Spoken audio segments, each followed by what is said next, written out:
Après 1945, une guerre d'un nouveau genre, sans affrontement direct, la guerre froide, divise durablement le monde entre deux superpuissances, l'Union soviétique et les États-Unis d'Amérique.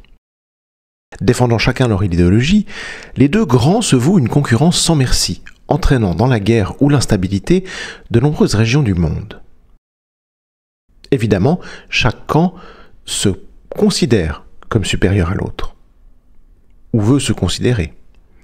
Nous allons voir ici comment cette guerre a débuté, quelles ont été ses formes et quand et comment elle s'est achevée. Commençons par un point de départ. Alliés pendant la guerre contre le nazisme, USA et URSS ont des objectifs très différents à l'issue de celle-ci. L'Union soviétique, comme l'idéologie communiste, veut libérer les peuples. Son chef, Staline, entend profiter d'avoir libéré une partie de l'Europe pour y installer des régimes alliés. Beaucoup de résistants aux nazis étaient communistes et ils sont à la fin de la guerre très populaires. Les États-Unis, à l'histoire torturée avec l'Europe, souhaitent s'en retirer. Puissance hégémonique en 1945 par la bombe nucléaire qu'ils sont seuls à posséder, ils divisent par 10 leur armée. Personne ne peut rivaliser avec eux. S'ils ont réussi à se mettre d'accord sur les objectifs de guerre, à savoir détruire l'État nazi, dénazifier l'Allemagne, occuper son territoire et le dénazifier, les Alliés n'arrivent pas, dès juillet 1945, à s'entendre sur le processus de reconstruction.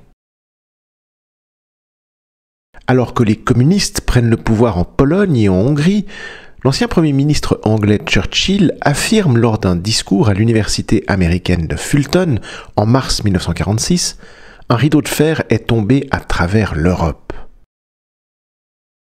Alertée, la présidence américaine demande à ses diplomates en poste à Moscou de faire un rapport sur les intentions russes.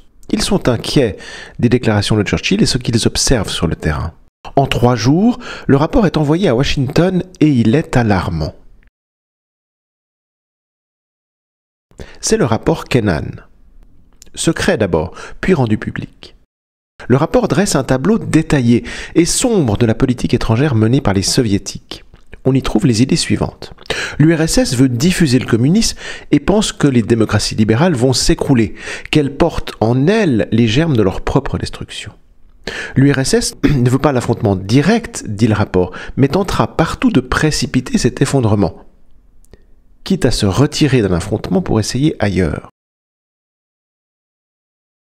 Le président Truman réagit. Comparant le communisme à un liquide qui déferle sur le monde, le président Truman décide d'une nouvelle politique étrangère, l'endiguement ou la doctrine Truman, qui consiste à construire des digues contre le communisme. Après la guerre, les États-Unis, dont l'industrie a tourné à plein pour l'effort de guerre, craignent un retour de la crise économique des années 30. Les États européens sont détruits et n'ont pas les moyens de financer leur reconstruction. Le Foreign Assistance Act, annoncé en 1947, aussi appelé Plan Marshall, est un programme de prêt aux États européens pour aider à la reconstruction. Ils sont assortis, ces prêts, de la condition d'importer pour un montant équivalent de produits américains.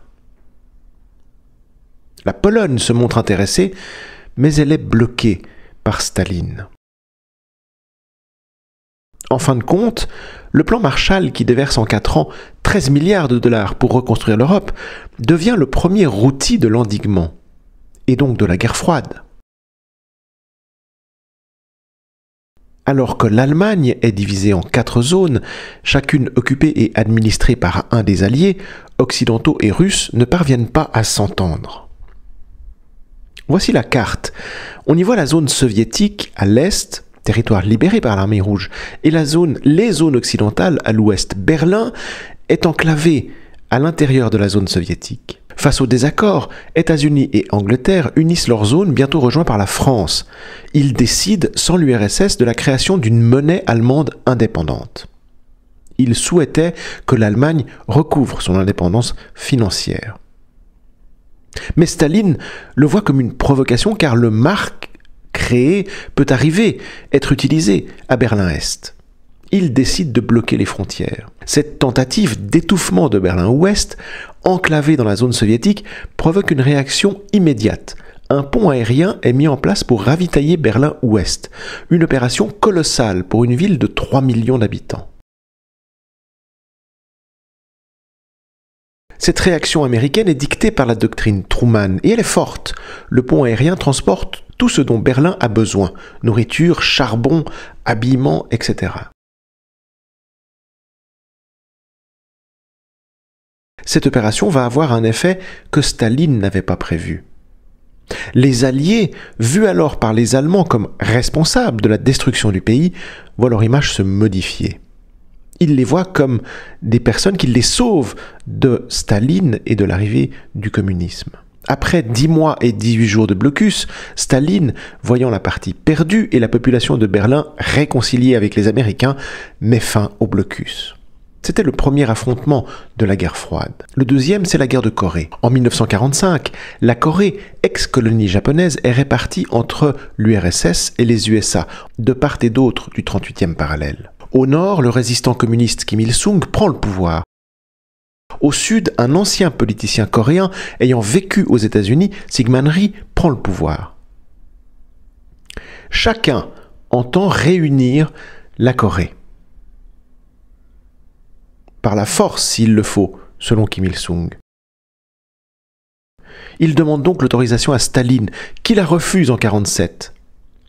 Sa position change en 1949 car les soviétiques obtiennent la bombe atomique. Le 25 juin 1950, la Corée du Nord lance une invasion du Sud.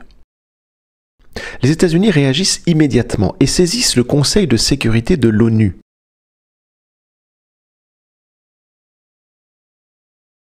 L'ONU, créée en 1946, a été dotée d'un Conseil de sécurité pour assurer la paix dans le monde. Parmi les 15 membres de ce conseil, les 5 vainqueurs de la guerre, États-Unis, France, Angleterre, Russie, Chine, y siègent en permanence et disposent d'un droit de veto sur toute décision du Conseil. Or, au moment de l'invasion de la Corée du Sud, le siège chinois est disputé. Pour marquer son opposition au refus américain occidental de reconnaître la Chine communiste de Mao, qui vient de prendre le pouvoir en Chine occidentale, Mao a pris le pouvoir et chassé Chiang Kai-shek, qui s'est réfugié à Taïwan. L'URSS boycotte les séances. Elle ne vient pas aux séances du Conseil de sécurité. Profitant de l'absence soviétique au Conseil de sécurité, les États-Unis y font adopter une intervention militaire, la résolution 83, pour contrer l'invasion. Stationnée au Japon, l'armée américaine dépêche en Corée des troupes sous mandat de l'ONU, bientôt complétées par d'autres militaires. Regardez sur la carte l'invasion de la Corée du Sud par le Nord, commandée par le général MacArthur et surtout composée d'Américains, les troupes de l'ONU repoussent in extremis l'invasion dans la poche de Pusan, tout au sud. Puis ils débarquent à Incheon, en septembre 1950, un modèle stratégique. Revenus à la frontière, les armées de l'ONU décident l'invasion du Nord. En s'approchant de la frontière chinoise, de part et d'autre du fleuve Yalu, elle déclenche une intervention de la Chine en novembre 1950. Des centaines de milliers de militaires chinois déferlent sur la Corée du Nord. En mai 1951, revenu au point de départ, le conflit s'enlise dans des bombardements massifs du Nord. L'aller-retour de la guerre de Corée aura coûté 2,5 millions de vies humaines sans rien résoudre. Enlisé, le conflit se fige et aucun traité de paix n'est encore conclu à ce jour. Survenue en mars 1953, la mort de Staline à la tête de l'URSS depuis près de 30 ans ouvre un nouveau chapitre de l'histoire et de la guerre froide. Il avait instauré une terreur, Staline, à tel point qu'il est mort seul dans son bureau, nul n'osant intervenir. Cette mort permet une armistice entre les Corées, sans pour autant résoudre la guerre. L'URSS mène dans les années suivantes un travail de déstalinisation et prend ses distances avec son ancien maître, responsable de dizaines de millions de victimes lors de purges meurtrières. La guerre froide, loin d'être terminée lors de la disparition de Staline, prend une tournure moins ouvertement conflictuelle et se porte notamment sur une course à l'espace.